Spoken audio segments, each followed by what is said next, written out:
So finally आज के इस क्लास में हमने जो टॉपिक्स इंक्लूड किए हुए हैं वो ज़्यादा तो नहीं है। दो चीज़ों के बारे में है। एक तो है डेलीगेशन ऑफ अथॉरिटी का आखिरी हिस्सा, that is importance of delegation of authority. और कहीं ना कहीं इस इम्पॉर्टेंस को लास्ट डे के लेक्चर्स में, जो हमने डे बिफोर यस्टरडे रखा था या शायद 2 दिन पहले रखा था हमने, उसमें तुम लोगों ने ऑलरेडी डेलीगेशन ऑफ अथॉरिटी के बारे में बहुत कुछ जाना समझा था, इमेज के भी थ्रू एज वेल एज कुछ एक्सप्लेनेशन के थ्रू, एग्जाम्पल्स के थ्रू, जिसमें हमने डेलीगेशन ऑफ अथॉरिटी की मीनिंग को समझा, डेफिनेशन को जाना और साथ साथ उसके एलिमेंट एंड प्रोसीजर्स को जाना। चलो जल्दी से कोई बताएगा what are the various elements of delegation of authority.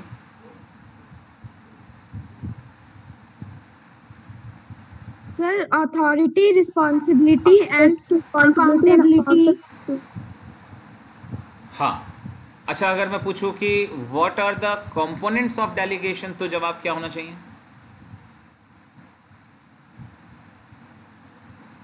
Sir same.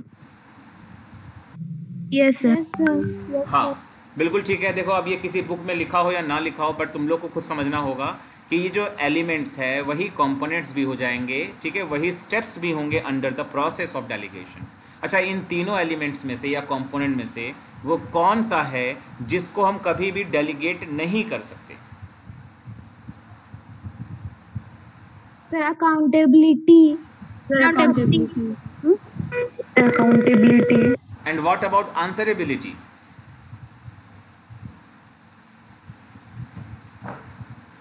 Sir, आपका वॉइस नहीं आया वापस। What about the answerability?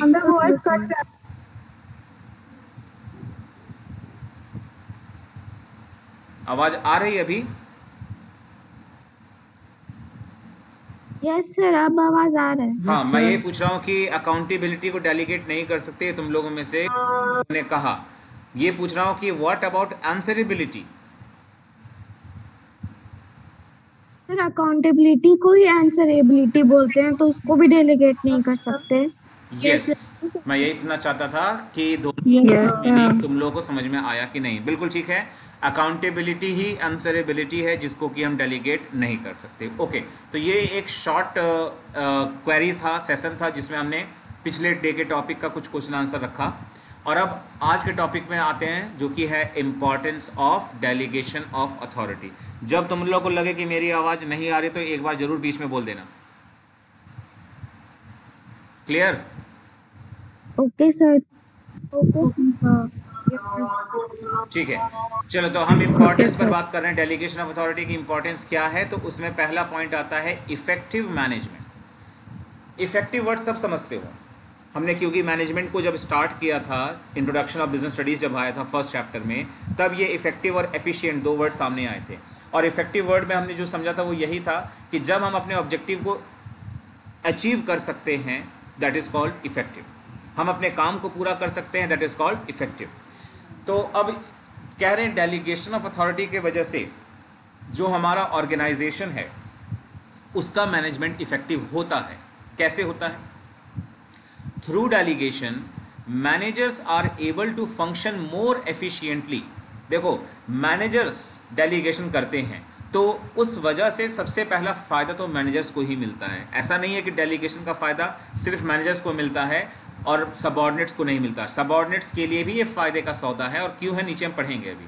तो मैनेजर्स को फ़ायदा मिलता है क्योंकि वो एफिशिएंटली अपना सारा काम कर सकते हैं कंसंट्रेशन के साथ अपने इंपॉर्टेंट मैटर्स में।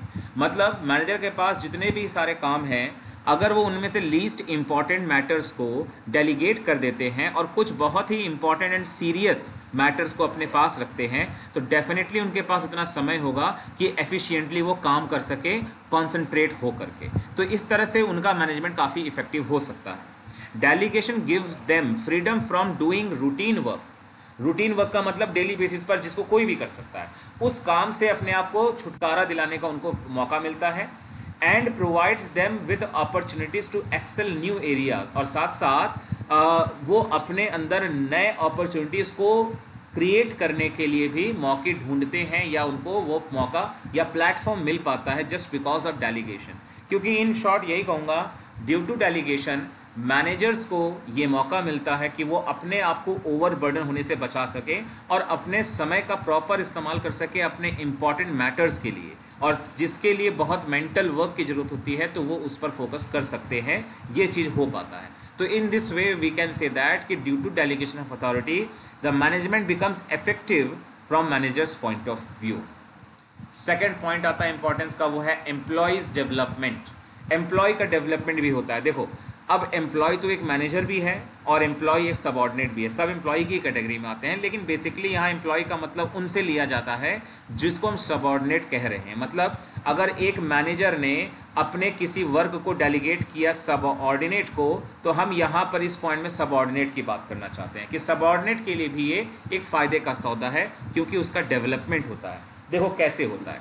अच्छा तुम लोग एक बात, इससे पहले कि मैं इसमें लिखी हुई बातों को पढ़ूँ और बताऊँ, तुम लोगों से पूछूंगा, जब क्लास में कोई एक्स्ट्रा करिकुलर एक्टिविटी होते हैं, मतलब पढ़ाई लिखाई से अलग, ड्राइंग कंपटीशन हो गया, क्विज कंपटीशन हो गया, dancing competition, singing competition, stage performance etcetera etcetera, या स्पोर्ट्स इवेंट्स भी मान लेते हैं, इन सभी में अगर तुमको मौका ना दिया जाए तो क्या तुम्हारा डेवलपमेंट होगा या मौका मिलने पर डेवलपमेंट होगा? बताओ क्या कहते हो?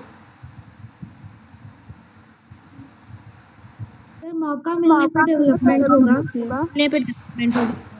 हाँ, तो ये बिल्कुल सही है कि जब हमें कोई वर्कलोड देता है, कोई वर्क देता है, तो पहली चीज़ ये आती है हम लोगों के मन में कि कहीं ना कहीं हम उस लायक हैं जिस वजह से उन्होंने वो काम हमको दिया। और दूसरी बात यह है कि जब हम उस काम को करते हैं तो उस वजह से हमारे अंदर वो स्किल डेवलप होता है, या वो टैलेंट जो हमारे अंदर है उसको दिखाने का एक मौका भी मिलता है। Got my point?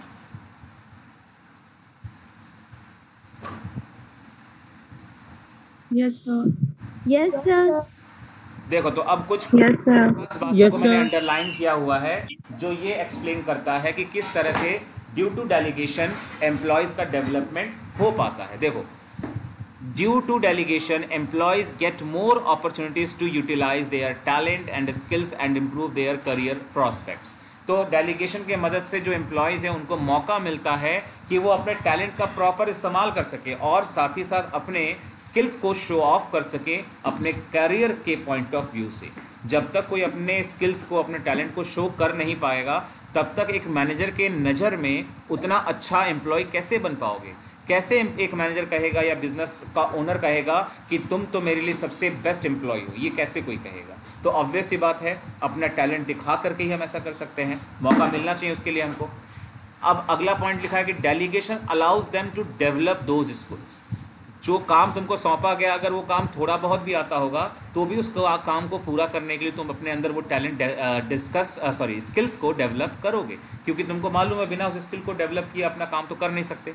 which will enable them to perform complex tasks and assumes those responsibilities which will improve their career prospects। और ऐसा करने से उनके अंदर एक जिम्मेदारी का भी, एक रिस्पॉन्सिबिलिटी लेने का भी एक मतलब एटीट्यूड है वो डेवलप हो जाता है, जो कहीं ना कहीं उनके करियर में इम्प्रूवमेंट का एक रीज़न बनता है। तो इन दिस वे हम कह सकते हैं कि डेलीगेशन ऑफ अथॉरिटी ना सिर्फ मैनेजमेंट को इफेक्टिव बनाता है बल्कि एम्प्लॉयज़ का भी डेवलपमेंट करता है। अगले पॉइंट में लिखा है कि it makes them better leaders and decision makers. मतलब अगर सबऑर्डिनेट को हम मौका दे रहे हैं डिसीजंस इन्वॉल्व करने के लिए या काम करने में, तो उनको एक लीडर बनने का हम मौका दे रहे हैं और साथ साथ डिसीजन मेकर भी बना रहे हैं। इसलिए एक बात कहा जा सकता है कि डेलीगेशन डेवलप फ्यूचर मैनेजर्स। देखो ये बहुत इंपॉर्टेंट लाइन है जो मैंने अंडरलाइन किया हुआ अभी। हो सकता है एग्जाम में ये लाइन लिख कर आ जाए कि डेलीगेशन डेवलप फ्यूचर मैनेजर्स, और उसके बाद लिख दिया जाए कमेंट करिए इसको, एक्सप्लेन करिए इसको। तो इसका मतलब यही है कि हमें कहीं ना कहीं इस पॉइंट को ही एक्सप्लेन करना है, ठीक है। और फिर एक पॉइंट लिखा है delegation empowers the employees by giving them chance to use their skills, gain experience and develop themselves for higher positions. तो ये दोनों पॉइंट सबको समझ में आए या नहीं आए, जल्दी बताओ।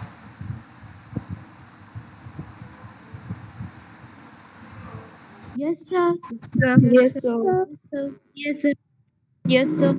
ओके, अब आते हैं थर्ड पॉइंट की तरफ, मोटिवेशन टू एम्प्लॉयज। देखो मोटिवेशन टू एम्प्लॉयज, इस बात को बहुत ध्यान समझना।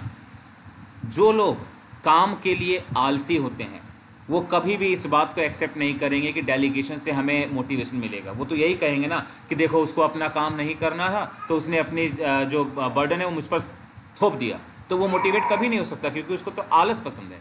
लेकिन जो लोग अपने टैलेंट को दिखाना चाहते हैं, जिनके अंदर कोई स्किल्स हैं, जिसको बिना परफॉर्म किए उनको अच्छा नहीं लगता, या कहे तो टफ कंडीशंस में काम किए बिना उनको मज़ा नहीं आता, ऐसे एम्प्लॉय, जिसको एक्टिव एम्प्लॉय कह सकते हो, ऐसे एम्प्लॉय के लिए ये डेलीगेशन मोटिवेशन का सबसे बड़ा सोर्स है।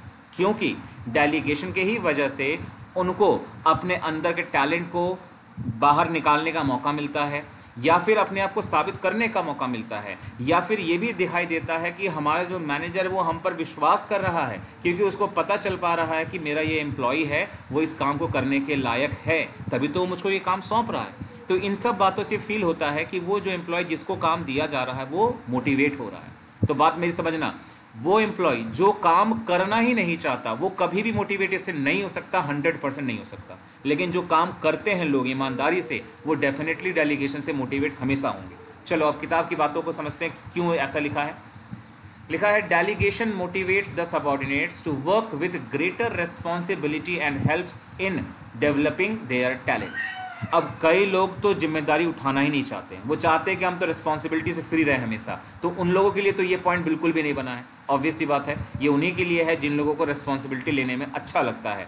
जैसे अब तुम में से किसी को कहा जाए कि चलो नॉमिनेट करो, कौन बनना चाहता है क्लास मॉनिटर, तो कई लोग तो हाथ उठाते नहीं, सिर नीचे झुका लेते हैं कि भाई मेरा तो नाम ही ना है, या मुझको टीचर देख ना ले, है ना। तो वो रिस्पॉन्सिबिलिटी से बचना चाहते हैं, तो वो अपने अंदर के टैलेंट को दिखा ही नहीं सकते, वो अपने आप को साबित ही नहीं कर सकते कि वो उनके अंदर एक लीडर छुपा पड़ा है। लेकिन जो अपने आप को मौका देता है, भले वो उस समय एक लीडर ना हो, लेकिन कल को वो कमियों से सीख सीख कर लीडर बन ही जाता है। तो इसीलिए अपॉर्चुनिटी ही सब लोगों को एक मौका देती है ये सिखाने समझने का कि हाँ उसके अंदर एक टैलेंट है, स्किल है, जिसको कि वो शो करके अपने अंदर की छिपी हुई काबिलियत सबको दिखा सकता है और अपने एप्रिशिएशंस को पा सकता है, जिसकी वजह से वो मोटिवेट होता है। Delegation also has physiological benefit, psychological benefit. It shows the trust and confidence of superior on his subordinate. जैसा मैंने कहा कि सुपीरियर के अंदर एक कॉन्फिडेंस और ट्रस्ट की फीलिंग डेवलप होती है साइकोलॉजिकली कि मेरा एम्प्लॉय ऐसा है कि मैं उस पर ट्रस्ट कर सकता हूँ, इसीलिए मैं उसको काम दे रहा हूँ, इसीलिए मैं उसको वो अथॉरिटी भी दे रहा हूँ और कॉन्फिडेंस भी रखता है वो तुम पर। ये बात तुमको भी समझ में आएगा एंड इन दैट वे तुम हो जाओगे मोटिवेट। अगला पॉइंट लिखा है रेस्पॉन्सिबिलिटी ऑफ वर्क, क्योंकि डेलीगेशन के अंदर रेस्पॉन्सिबिलिटी भी आता है। तो responsibility of work builds the self esteem of an employee and improve his confidence. And last है he feels encouraged and tries to improve his performance further. वो अपने आप को बहुत ही एनकरेज्ड फील करता है और जिसके मदद से वो फ्यूचर में अपने परफॉर्मेंस को इम्प्रूव करने की पूरी कोशिश करता है। क्या ये तीनों पॉइंट ऑफ इम्पोर्टेंस क्लियर है सबको? Yes, sir. Yes, sir. Yes, sir. Yes, sir. Okay, next point पर अब हम आते हैं फॉर इम्पोर्टेंस, जो कि है हमारा फैसिलिटेशन ऑफ ग्रोथ। तो डेलीगेशन हमारे बिजनेस को ग्रोथ करने का भी मौका देता है और इसके पीछे एक नहीं कई रीजंस। अगर मैं सम अप करूं तो अब तक की जो बातें हमने पढ़ी है ना, उन सभी को देखेंगे तो इन सब में वो बातें बताई हैं जिसके वजह से हम डेवलपमेंट की बात कर सकते हैं, ग्रोथ की बात कर सकते हैं। क्योंकि हमारा मैनेजर अपने सीरियस काम पर फोकस कर सकता है कॉन्सेंट्रेट होकर के, और जो हमारा एम्प्लॉय है उसके अंदर स्किल्स डेवलप हो सकते हैं, वो एम्प्लॉय मोटिवेटेड होकर अच्छे से काम कर सकता है और इन सब के वजह से हमारा ऑर्गेनाइजेशन बेस्ट परफॉर्म करेगा। तो ये सब कंक्लूसिव इफ़ेक्ट्स हैं पिछले ही सारी बातों के। तो देखो इसमें अब फाइनली क्या लिखा है कि delegation act as a good training ground and helps in the expansion of an organisation. तो डेलीगेशन के वजह से एक अच्छा मौका या प्लेटफॉर्म तैयार होता है किसके लिए? ट्रेनिंग के लिए, और उसके मदद से हम एक्सपेंशन कर सकते हैं अपने ऑर्गेनाइजेशन का by providing a ready work force to take up leading positions.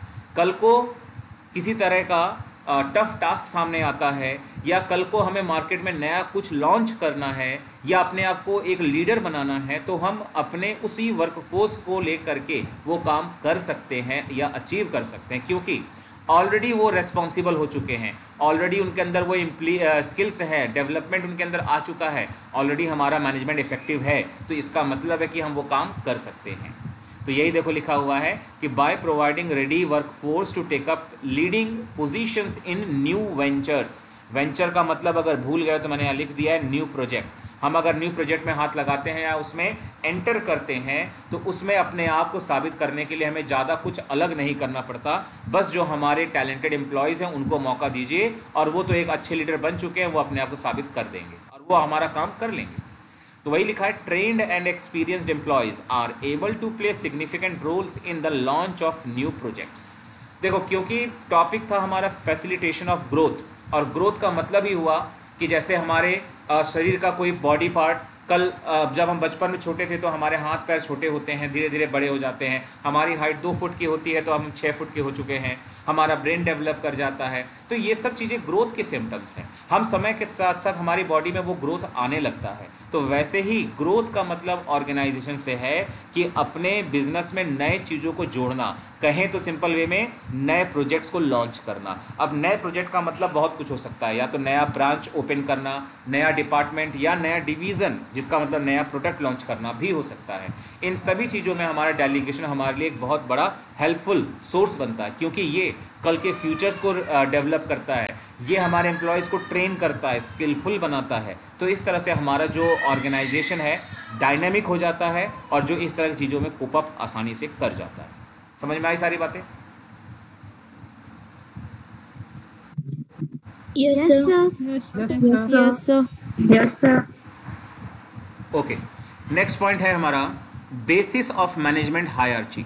देखो, हायरार्ची वर्ड जब भी आता है तो उसका एक मतलब यही निकलता है कि जैसे टॉप लेवल है तो हायरार्ची का मतलब टॉप के नीचे आएगा मिडिल और उसके नीचे आएगा लोअर, तो ये हायरार्ची कहलाता है। कह रहे हैं कि इस हायरार्ची को बेस प्रोवाइड करता है डेलीगेशन, क्योंकि डेलीगेशन में ये बात हमें समझ में आती है कि टॉप लेवल ही है जो अपने वर्क को डेलीगेट करता है, किसको? मिडिल को।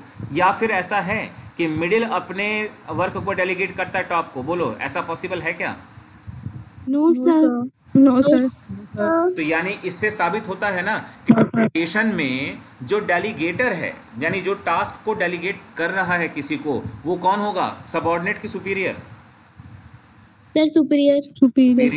ये बात सबको, हाँ, ये बात सबको बड़े इजीली क्लियर हो जाना चाहिए कि जो टास्क को डेलीगेट करता है वो ऑलवेज सुपीरियर ही तो है ना, तभी तो वो किसी को काम सौंप रहा है, और जो उसको एक्सेप्ट कर रहा है वो उसका सबऑर्डिनेट है। और इस तरह से अपने आप समझ में आ गया कि हमारे मैनेजमेंट के सिस्टम में कौन बॉस है, कौन सुपीरियर है, कौन बॉस है, कौन सबऑर्डिनेट है, और यही चीज़ हायरार्ची वर्ड से डिनोट किया जाता है। तो लिखा है, delegation establishes superior subordinate relationship which is the basis of hierarchy of management। हमारे सुपीरियर सबऑर्डिनेट के रिलेशनशिप को डिस्क्राइब करता है या स्टैब्लिश करता है, और जो हमारे लिए बेस बनता है हायरार्ची ऑफ द मैनेजमेंट का। It is the degree and flow of authority which determines who has to report to whom।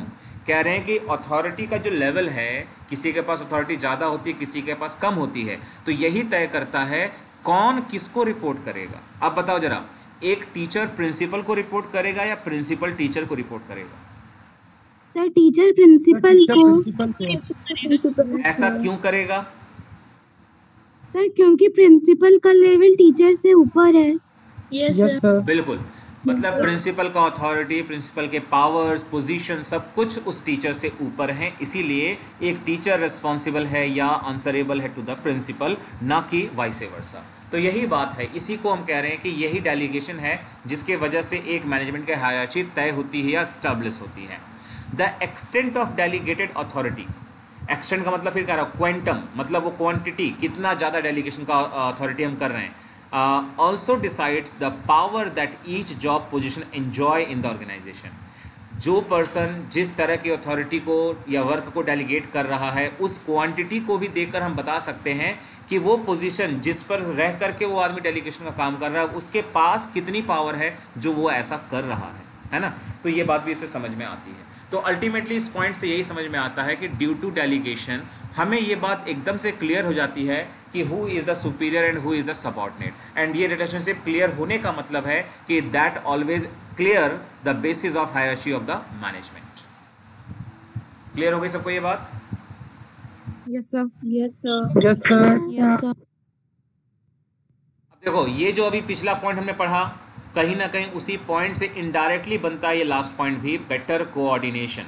जब भी किसी चीज़ में कोऑर्डिनेशन होता है तो वो एक नहीं कई वजहों से होता है, और ख़ासकर उसमें दो एक बातें आती हैं, वो है जब चीज़ें क्लियर होती हैं सबको पता होता है तो कोऑर्डिनेशन होता है, नहीं तो कोऑर्डिनेशन नहीं होता, गड़बड़ हो जाता है। और यही चीज़ देखो इसी पॉइंट 5 से ही क्लियर होता है। और अब बातें देखो क्या लिखी हैं इसमें।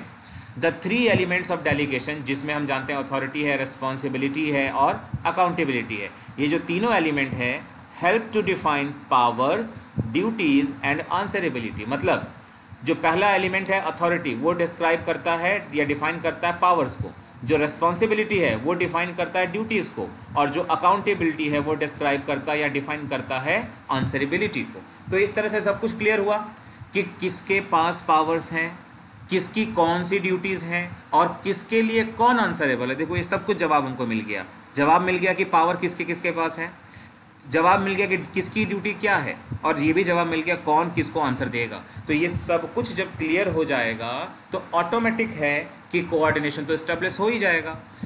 और इसी पर लिखा है कि it provide clarity in duties to be perform and avoid overlapping and duplication of work. सभी लोगों को पता होता है कि किसको क्या काम करना है, जिसकी वजह से ओवरलैपिंग या डुप्लीकेशन ऑफ वर्क नहीं होता। And such clarity helps in developing and maintaining effective coordination amongst the departments, levels and functions of management. हर चीज़ में, चाहे वो वेरियस फंक्शंस ऑफ मैनेजमेंट है यानी planning, organising, staffing, directing and controlling, या लेवल्स ऑफ मैनेजमेंट है top, middle and lower, या वेरियस डिपार्टमेंट्स हो सकते हैं जैसे finance department, production department, purchase department. इन सभी में कोऑर्डिनेशन को इफेक्टिव बनाने के लिए ये काफ़ी हेल्पफुल होता है। तो क्या सभी लोगों को सारे पॉइंट्स ऑफ इंपॉर्टेंस क्लियर हो गए? Yes sir. Yes, sir. Yes, sir. Yes, sir.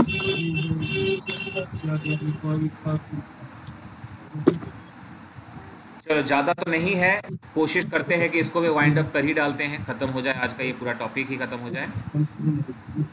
सो अब हम बढ़ चुके हैं अपने नेक्स्ट पॉइंट की तरफ, वो है डिसेंट्रलाइजेशन। डिसेंट्रलाइजेशन हमारा नेक्स्ट टॉपिक है। और डिसेंट्रलाइजेशन को हम सभी लोगों ने कभी ना कभी पढ़ा है।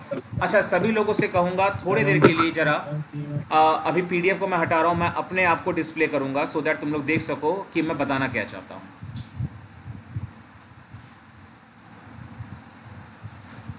हाँ देखो, मैं विजिबल हूँ सभी को? Yes sir. Yes, Yes, sir. sir. Yes, sir. देखो, मैंने शायद पहले भी इस तरह की चीज़ बताई थी तुम लोगों को। जैसे देखो ये मुट्ठी है ना, मैंने शायद ऑडियो में समझाया था एक बार तुम लोगों को। इस मुट्ठी को अगर मैं ओपन करता हूँ, ये अगर इसमें 5 चीज़ें, 1 2 3 4 और ये 5, पाँचों मेरे 5 तरह के पावर्स हैं, जिसको मैंने ओपन कर दिया तो इसका मतलब मेरे पास से सारे पावर्स चले गए, बाहर चले गए। मेरे पास अब कोई पावर ही नहीं है। इसको कहेंगे डिसेंट्रलाइज। मतलब ये चीज़ें अब मेरे पास है ही नहीं। अब इसी को अगर मैंने 1 बाय 1 ये बंद कर दिया तो ये सब क्या हो जाएगा? सेंट्रलाइजेशन। मतलब सब कुछ मेरे कंट्रोल में अब आ जाएगा। और फ्योल के प्रिंसिपल्स में हमने ये बातें पढ़ी थी और बताया था मैंने कि ना ये सिचुएशन अच्छा है, मतलब कंप्लीट डिसेंट्रलाइजेशन ही अच्छा नहीं है और ना ही कंप्लीट सेंट्रलाइजेशन अच्छा है। बल्कि मैंने कहा था अगर ऐसे कर लो, सब लोग इस इशारे को समझते हो ना, क्या है इसका मतलब? Sir good. Sir, अच्छा. हाँ, awesome, good, very good, nice, जो भी कह सकते हो। हाँ, तो देखो इस इशारे से मैं ये बताना चाहता हूँ कि अगर ये 5 पावर हैं, पांचों में से 5 बहुत इंपॉर्टेंट नहीं है, बट ये और ये 2 बड़े इंपॉर्टेंट है। मैंने अपने पास सेंट्रलाइज कर लिया, मैंने इसको बंद कर लिया, मैं ये किसी को नहीं दूंगा। लेकिन ये जो 3 पावर्स थे लीस्ट इंपॉर्टेंट, मैंने इसको ओपन कर दिया, दूसरों को दे दिया। तो इससे ये क्लियर हो गया कि 5 में से 3 को मैंने रैंडमली किसी 3 पावर को दूसरों को दे दिया और 2 अपने पास रखे। तो यानी क्या मैंने इसमें कंप्लीट सेंट्रलाइजेशन किया है? No sir. No, sir. No, sir. अच्छा, क्या मैंने इसमें कंप्लीट डिसेंट्रलाइजेशन किया है? No sir. No, sir. Sir तो इसी पोजीशन को फ्योल ने कहा था ना कंप्लीट सेंट्रलाइजेशन और ना complete decentralisation, rather it should be effective centralisation and decentralisation. मतलब फ्योल का ये कहना है कि ना ही आप कंप्लीट सेंट्रलाइज रखिए चीज़ों को, ना ही कंप्लीट डिसेंट्रलाइज करिए, दोनों रखिए। मतलब कुछ सेंट्रलाइज और कुछ डिसेंट्रलाइज दोनों ही करिए, तभी आपका एक मैनेजमेंट सबसे बेस्ट मैनेजमेंट बन सकता है। तो जो मैंने अभी तुम लोग को वीडियो में दिखाया, सबको समझ में आया? Yes, sir. Yes, sir. Yes, सभी लोगों को sir. पीडीएफ वापस दिखाई दे रहा है? Yes, Yes, sir. Yes, sir. Yes, sir. चलो तो देखो वापस आते हैं टॉपिक पर। मैंने अपने उस हाथों के मदद से अभी तुम लोगों को लगभग वो चीज़ें बता दी जो मुझे बताना है या पढ़ना है इस टॉपिक के अंदर में। देखो अब ध्यान से फटाफट समझना है। Decentralisation refers to systematic delegation of authority. देखो ध्यान से यहाँ पर डेलीगेशन ऑफ अथॉरिटी को डिसेंट्रलाइजेशन के अंदर मिक्स किया है कि जो डिसेंट्रलाइजेशन होता है उसके अंदर डेलीगेशन भी आता है, लेकिन फ़र्क है। देखो डेलीगेशन का मतलब क्या होता है कि जो टॉप लेवल का सुपीरियर है वो अपने नेक्स्ट सबऑर्डिनेट को यानी कि मिडिल लेवल वाले को अपना पावर या डिसीजन मेकिंग दे रहा होता है, तो ये डेलीगेशन है।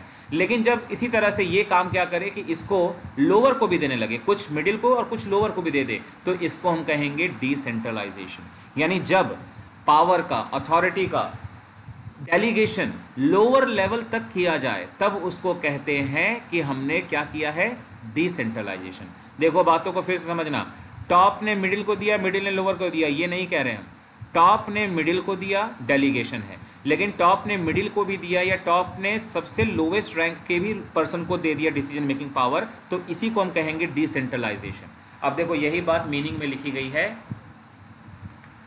कि डिसेंट्रलाइजेशन का मतलब है एक ऐसे सिस्टमैटिक डेलीगेशन ऑफ अथॉरिटी से through all the levels of management, जो जिसमें डिस्ट्रीब्यूशन या डेलीगेशन हर लेवल पर किया जाता है, and in all the departments except that which can be exercise only at central point. उनको छोड़कर जो कि सिर्फ सेंट्रल पॉइंट पे होते हैं, बाकी चीज़ों को हम हर डिपार्टमेंट्स या हर लेवल पर बांट देते हैं या डेलीगेशन कर देते हैं, तो उसी को कहते हैं डिसेंट्रलाइजेशन। तो अब जरा मुझे बताओ, मैं ये 2 सर्कल बना रहा हूँ, सभी को स्क्रीन पर 2 सर्कल अच्छे तो नहीं बने हैं लेकिन कोशिश कर रहा हूँ माउस से जैसा बन जाए। 2 सर्कल दिखाई दे रहे हैं सभी को? Yes, sir. Sir, एक नो No, sir. नहीं दिख रहे हैं 2 सर्कल? Yes, sir. अब दिख रहा है. अच्छा अब दिख रहा है। Yes, sir. दिख रहा है. चलो बताओ, दिख रहा। इन 2 सर्कल को देख के बताओ कि इनमें से डिसेंट्रलाइजेशन किसको कहोगे, अपनी समझ से बताना। किस सर्कल को डिसेंट्रलाइजेशन के नाम से कहोगे? सर जो बड़ा है वो डिसेंट्रलाइजेशन। हाँ, अब मैक्सिमम लोग शायद समझ ही नहीं पाए, लेकिन बिल्कुल सही जवाब था, क्योंकि जो हमने डेलीगेशन की मीनिंग को पढ़ा था कल तक या आज भी कुछ चीज़ें डिस्कस की हैं, और अभी जो हमने डिसेंट्रलाइजेशन में पढ़ा, तो ये बात क्लियर होती है कि डेलीगेशन में किसी एक लेवल तक काम को बांटा जाता है, सॉरी पावर्स को या अथॉरिटीज़ को दिया जाता है, लेकिन डेलीगेशन के बाद जब डिसेंट्रलाइजेशन की बारी आती है तो वो लिखा है साफ साफ ऑल लेवल्स या ऑल डिपार्टमेंट्स। इसीलिए डिसेंट्रलाइजेशन का जो एरिया है वो डेलीगेशन से ज़्यादा है। तो इस तरह से हम कह सकते हैं कि ये बड़ा सर्कल अपने आप में एक एग्जाम्पल है, कंपैरिजन है, समझने के लिए आसान है कि वो डिसेंट्रलाइजेशन है। और एक बात, हम डेलीगेशन और डिसेंट्रलाइजेशन के रिलेशन को ऐसे भी दिखा सकते हैं। देखो मैंने एक बड़ा सर्कल बनाया और उसी के अंदर एक छोटा सर्कल और बनाया, तो बाहर वाला सर्कल जो है वो डिसेंट्रलाइजेशन होगा और अंदर वाला सेंट्रलाइजेशन, सॉरी वो होगा उल्टा बोल गया, बाहर वाला सर्कल डेलीगेशन ये क्या नाम है, डिसेंट्रलाइजेशन होगा, और अंदर वाला सर्कल होगा डेलीगेशन ऑफ अथॉरिटी। क्योंकि अभी हमने पढ़ा था कि डिसेंट्रलाइजेशन के अंदर ही आता है डेलीगेशन ऑफ अथॉरिटी। बस फ़र्क ये है कि डेलीगेशन ऑफ अथॉरिटी जो डिसेंट्रलाइजेशन में होता है वो हर लेवल तक पहुंचता है, यानी कहा जाए तो लोअर लेवल तक पहुंचता है और हर डिपार्टमेंट्स तक जाता है। तो क्या ये बातें आप सबको समझ में आ गई डिसेंट्रलाइजेशन के बारे में जो मैंने बताया? Yes sir. sir. Yes, sir. Yes, sir. Yes sir. चलो देखो, अब इसी से रिलेटेड एक डेफिनेशन मैंने यहाँ रखा हुआ था। पहला डेफिनेशन जो कि हेनरी फ्योल का है, everything which goes to increase the importance of subordinates, मतलब हर एक वो चीज़ जिसके वजह से एक सबऑर्डिनेट की इम्पॉर्टेंस बढ़ जाती है ऑर्गेनाइजेशन में या उसका रोल इन्हेंस होने लगता है, तो इसी को कहते हैं डिसेंट्रलाइजेशन। मतलब अगर डिसीजन मेकिंग की बात करते हैं तो क्या लगता है, एक सबऑर्डिनेट डिसीजन मेकिंग करता है कि एक सुपीरियर करता है? कौन करता है?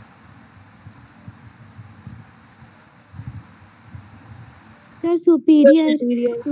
सुपीरियर। लेकिन अगर एक सबऑर्डिनेट को डिसीजन मेकिंग का पावर दिया जाएगा तो इसका मतलब ये नहीं फील होगा कि उस सबऑर्डिनेट की अहमियत बढ़ गई है अब, रोल उसका बढ़ गया है अब? Yes sir. Yes, तो इस तरह से ये बात क्लियर है ना कि हर वो चीज़ जिसकी वजह से इंपॉर्टेंस बढ़ता है सबऑर्डिनेट्स का वो है डिसेंट्रलाइजेशन, और हर चीज़ जिसके वजह से रिड्यूस होता है उनका रोल उसको कहते हैं सेंट्रलाइजेशन। अब ऑब्वियस सी बात है, सारे पावर्स अगर रिड्यूस करके अपने पास रख लोगे तो इस केस में सबऑर्डिनेट्स को कोई मौका ही नहीं मिलेगा, उनकी इंपॉर्टेंस ही खत्म हो जाती है, इसीलिए वो सेंट्रलाइजेशन कहलाता है। तो ये है डिसेंट्रलाइजेशन और सेंट्रलाइजेशन। खैर, अब और बातें इसके सपोर्ट में है। Decision making authority is pushed down the chain of command, that is it is shared with lower levels and is placed nearest to the point of action। सभी लोग जानते हो टॉप, मिडिल और लोअर तीन जो levels होते हैं, इनमें से सबसे एक्शन वाले प्लेस के नज़दीक कौन सा होता है, वर्क प्लेस के नज़दीक कौन सा होता है? Sir lower level. Lower level, yes, Lower level platform area हम कहते हैं वर्क प्लेस, उसी के सबसे क्लोज होता है लोअर लेवल, ठीक है ना। तो इसीलिए कहा गया है कि place nearest to the point of action, वहाँ के लोगों को भी डिसीजन मेकिंग जो पावर्स हैं वो मिल जाते हैं ड्यू टू डिसेंट्रलाइजेशन। अगला लिखा है an organisation can be regarded as greatly decentralized if the decision taken by the lower level are numerous as well as important. अगर किसी ऑर्गेनाइजेशन के लोअर लेवल के जो लोग हैं, वर्क करने वाले एम्प्लॉयज़ हैं, स्टाफ हैं, सबऑर्डिनेट्स हैं, अगर वो काफ़ी बड़े अमाउंट में फैसला लेते हैं और इम्पॉर्टेंट फैसले लेते हैं तो इसको कहेंगे कि वो ऑर्गेनाइजेशन बड़े पैमाने पर डिसेंट्रलाइज्ड है। तो देख सकते हो बार बार डिसेंट्रलाइजेशन के मीनिंग में जिस जगह हाईलाइट किया जा रहा है वो बार बार एक ही चीज़ है कि लोअर लेवल के सबऑर्डिनेट्स का इम्पॉर्टेंस या उनका रोल इन्हेंस करना, तब वो कहलाएगा डिसेंट्रलाइजेशन। अब देखो कुछ बातें मैंने अपने मन से लिखी हैं। इफेक्टिव सेंट्रलाइजेशन एंड डिसेंट्रलाइजेशन, ये मैंने अभी तुम लोग को वीडियो में करके दिखाया फ्यूल के प्रिंसिपल के according, and application of Fayol's principle, यानी डिसेंट्रलाइजेशन के इस कॉन्सेप्ट के अंदर में फ्यूल का वही प्रिंसिपल जिसका नाम था इफेक्टिव सेंट्रलाइजेशन एंड डिसेंट्रलाइजेशन, ये लागू होता है, और यही बातें यहाँ अगले एक्सप्लेनेशन में हैं। देखो अब अगला मुद्दा है डिसेंट्रलाइजेशन एंड सेंट्रलाइजेशन। हालांकि मैं अगर ना भी पढ़ाऊँ तब भी ये काम हो जाना चाहिए क्योंकि मैंने ऑलरेडी इसके बारे में समझा दिया है। देखो क्या लिखा है, centralization and decentralization refers to the extent to which authority and responsibility is passed to lower level। Centralization और डिसेंट्रलाइजेशन का मतलब है उस एक्सटेंट से, उस क्वांटम से जो अथॉरिटी और रिस्पॉन्सिबिलिटी को पास किया जाता है लोअर लेवल से। यानी सेंट्रलाइजेशन का मतलब एक भी पावर या एक भी अथॉरिटी या रिस्पॉन्सिबिलिटी अपने लोअर को दिया ही ना जाए, तब वो सेंट्रलाइजेशन है। और डिसेंट्रलाइजेशन का मतलब है सारे पावर्स को दे दिया जाए लोअर लेवल पर, तो वो डिसेंट्रलाइजेशन है। हालांकि अलग बात यह है कि ना हम लोग कंप्लीट सेंट्रलाइजेशन चाहेंगे और ना ही कंप्लीट डिसेंट्रलाइजेशन, ये मैंने बार बार रिपीट किया है कुछ देर से। ये बातें सबको समझ में आ रही हैं? Yes, sir. चलो दो पॉइंट्स sir. और देखो इसमें लिखे हैं कि इफ अथॉरिटी टू टेक, देखो अब जिसको ये समझ में अभी भी नहीं आया कि सेंट्रलाइज क्या है डिसेंट्रलाइज क्या है, तो देखो मीनिंग फिर से आ गई है कि if authority to take decisions is retained at top level, decision making power सिर्फ टॉप लेवल के ही पास अगर रहें, नीचे तक ना ले जाया जाए, तो उसको कहते हैं सेंट्रलाइज्ड। और इसका उल्टा हो जाए कि decision making authority is widely distributed to the lowest level, तो उसको कहेंगे डिसेंट्रलाइज्ड। क्लियर है सभी को ये चीज़ें अब?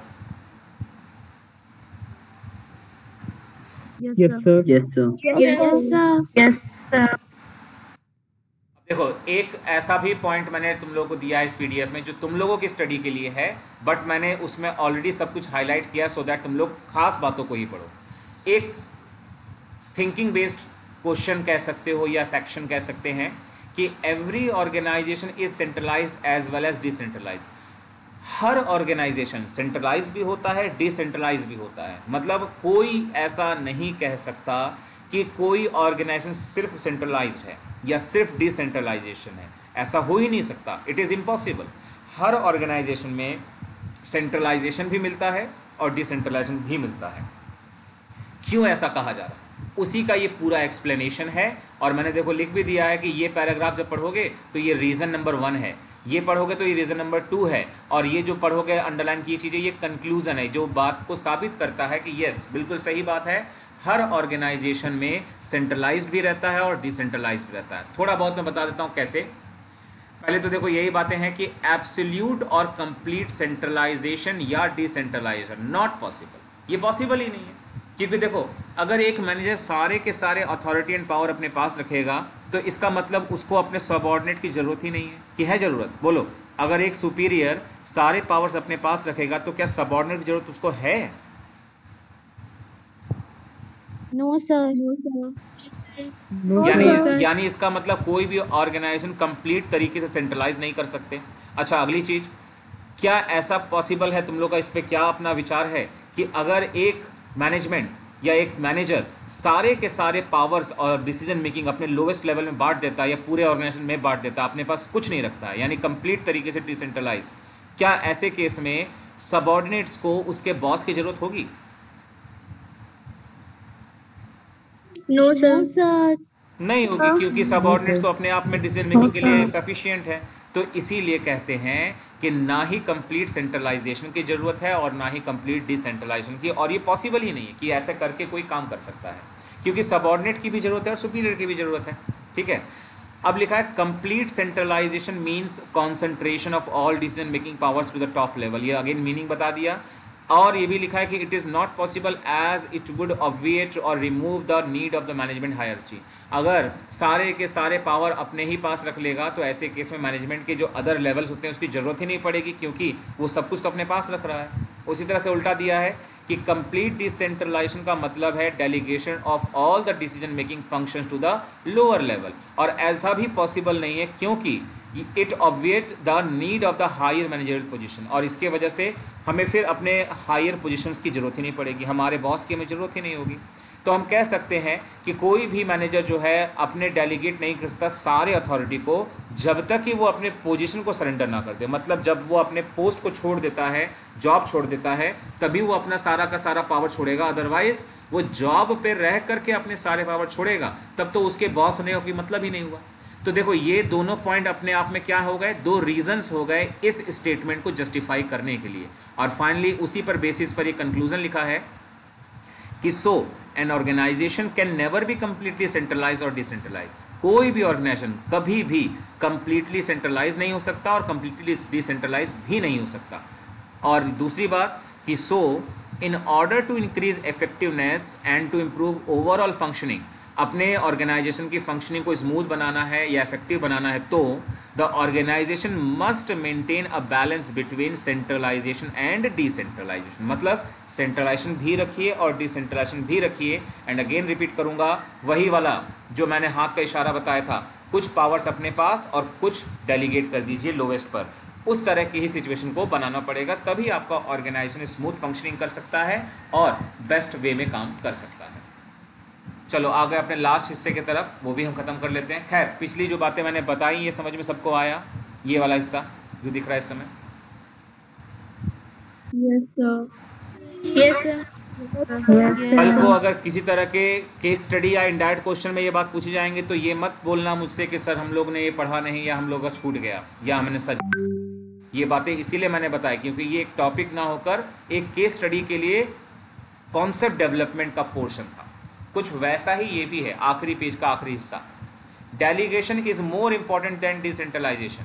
डिसेंट्रलाइजेशन और डेलीगेशन दोनों को पढ़ने के बाद हम ये कंक्लूजन निकाल सकते हैं कि डेलीगेशन ज़्यादा जरूरी है, डिसेंट्रलाइजेशन भले ना किया जाए तो भी चलेगा। और इसी को मैंने कैटेगरी में रखा critical analysis.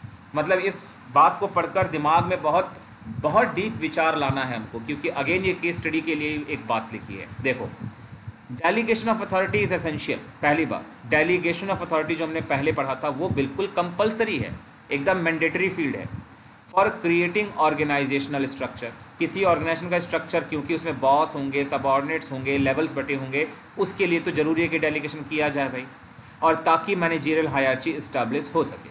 It is a compulsory act. मतलब डेलीगेशन करना क्या है, एक कंपलसरी एक्ट है किसी मैनेजर का, क्योंकि he can not perform all the activities on their own. कोई भी मैनेजर अपने सारे काम को खुद से नहीं कर सकता, उसे दूसरों से काम कराना पड़ता है। अच्छा, वैसे भी मैनेजर वर्ड की डेफिनेशन ही यही है, the person who manage everything. वो खुद नहीं करता है, लोगों से करवाता है, that is called manager. So organizing without delegation has no meaning. देखो एक मैंने स्टार मार्क किया है लाइन पर, उस लाइन को ध्यान देंगे, क्या पता एग्जाम में लिख के आ जाए ऐसे ही कि organizing without delegation has no meaning, comment या एक्सप्लेन। तो यही पॉइंट जो हम पढ़ रहे हैं एक्सप्लेन तुम लोग करना पड़ेगा। इसका मतलब क्या निकला कि जो ऑर्गेनाइजिंग का फंक्शन है वो किसी काम का नहीं है अगर डेलीगेशन उसमें ना हो तो डेलीगेशन के बिना ऑर्गेनाइजिंग बेकार है। अब दूसरे पैराग्राफ में बोला है कि डिसेंट्रलाइजेशन इज़ नॉट नेसेसरी, मतलब डिसेंट्रलाइजेशन लोग करते तो हैं लेकिन वो कंपलसरी नहीं है। क्या जरूरी है कि एक टॉप लेवल का मैनेजर लोअर लेवल के सबऑर्डिनेट को अपना पावर या डिसीजन मेकिंग दे? जरूरी है? No sir. तो यानी वो अपने किसी भी वजह से ऐसा कर सकता है but it is not mandatory. तो लिखा है it is needed only when the organization expands, अगर ऑर्गेनाइजेशन बहुत बड़ा हो जाए, ग्रो कर जाए beyond the capacity of top management, तब उस केस में वो डिसेंट्रलाइज कर सकता है। And it is a matter of choice, मतलब अपनी मर्जी पर है करना चाहते हो कि नहीं। And preference of top management, और टॉप मैनेजमेंट के अपने प्रेफरेंस पर भी है कि वो कितना डिसेंट्रलाइज करना चाहता है। तो इन सब बातों से हमने ये बात समझा और क्लियर किया कि डेलीगेशन तो कंपलसरी है लेकिन डिसेंट्रलाइजेशन कंपलसरी नहीं है। तो ये था आज का सारा कंटेंट जो मुझे डिस्कस कराना था एंड होप सो